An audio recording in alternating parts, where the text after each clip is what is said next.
BRS నేతలు తనపై మాట్లాడుతున్న మాటలు హాస్యాస్పదంగా ఉన్నాయన్నారు బీజేపీ ఎమ్మెల్యే పాల్వాయ్ హరీష్ బాబు.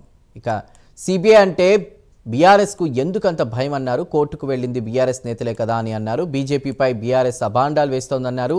తొమ్మిడి హెట్ వద్ద నీళ్లు లేవని హరీష్ రావు పదే పదే అబద్ధాలు చెప్పారన్నారు. వాస్తవాలు చెప్పడం మాని తనలాంటి వాళ్లపై అభాండాలు వేస్తున్నారని అన్నారు.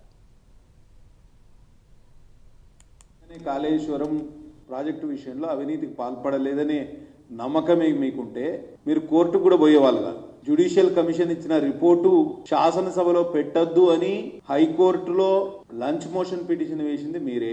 రెండు, అది చెల్లుబాటు కాకపోతే మళ్ళీ report commission of enquiry report పెట్టినా కూడా దాని యొక్క యాక్షన్ టేకెన్ చర్యలు మా మీద తీసుకోవద్దు అని కూడా ఇదే హైకోర్టుకు వెళ్ళిపోయింది. ఇవన్నీ హైకోర్టులో అడ్డుకోవడానికి ప్రయత్నం చేసి ఇప్పుడు సిబిఐ ఎంక్వైరీకి రాష్ట్ర ప్రభుత్వం రాస్తున్న క్రమంలో మా మీద అభాండాలు మోపే ప్రయత్నం చేస్తుంది.